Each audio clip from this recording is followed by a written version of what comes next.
On holiday spending are in, and they're big. Online sales up 30% yesterday compared to the same day a year ago. Joining us now is Paul Oster. He's the owner of Better Qualified. Now, that is a credit repair company. Paul, welcome to the program. Thanks for having me. You're a viewer, aren't you? I am. So you know what to expect? I do. Okay, this is combat. That's why I'm sweating. Okay. I put it to you, you do credit repair for individuals and for companies. Yes. It's in your interest for people to go deep into debt and to need credit repair. You are cheering on this consumer society. You are cheering on Black Friday selling and buying when people can't afford to buy, aren't you?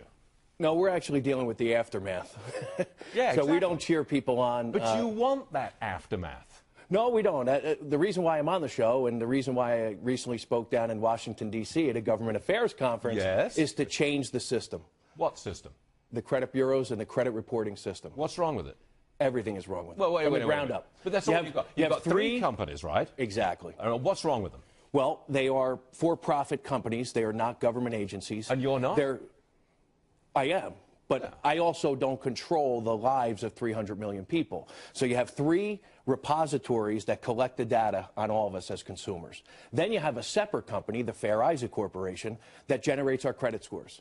The government consistently tries to put their thumb on monopolies in this country, but yet they overlook the one company, there's only one, that generates the credit scores for 300 million people. All right. Why is that? Okay, if you think it's fixed and it's a monopoly and the government's got its thumb on it, what system would you put in place? Real fast.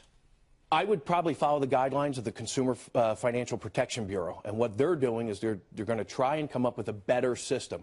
I'm the first person to agree that we need a tool to measure 300 million people.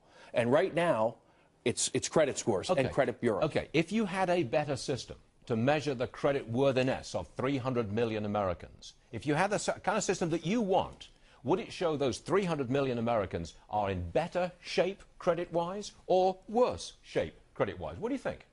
I think it would show that they're in better shape than they actually are, because everyone was stricken with the downturn of the markets and the housing debacle that we all face. So when someone has a 130-day late payment and it costs them 30 points on their credit score, but yet they've paid their bills on time for the past 20 years, to me, that's a flawed system. It's interesting. How much do you charge to rectify somebody's bad credit? That depends upon the amount of work that has to be done. There's not a fixed price in place. So Stuart Varney comes to you, and I've got average cost is $800. $800. That's right. So if I've got a lousy credit score, that would be, say, 500. That's a pretty bad score, isn't it? That's a bad score. I pay you $800, and you get me a score of 700?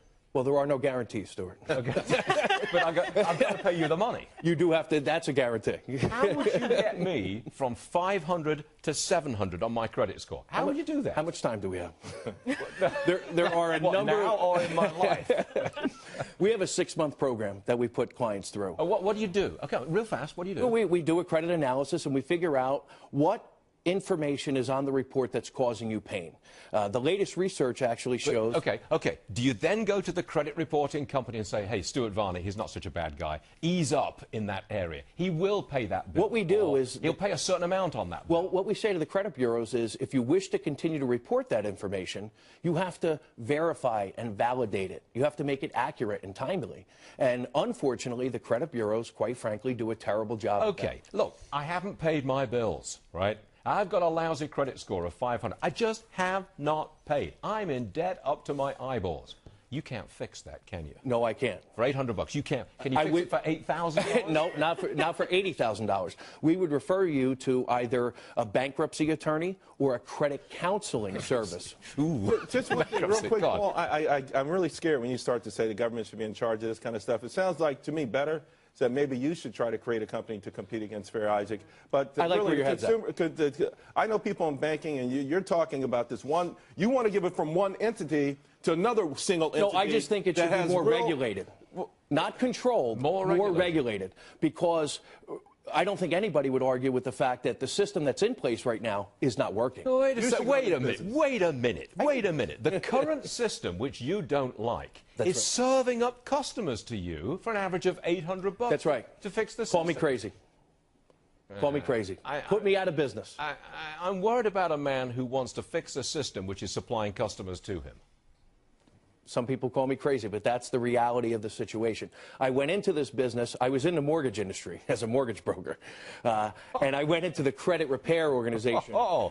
Mortgage broker. Right. Oh, well. But at the end of the day, I truly went into the industry to change the system, not to take money from clients. But fortunately, over the past 7 years, we've helped lots of people fight the system. You know, I'm just bleeding right here, man. Yeah, are you a bleeding heart liberal, Stuart? Because that's not what I've seen. No, you watched the show.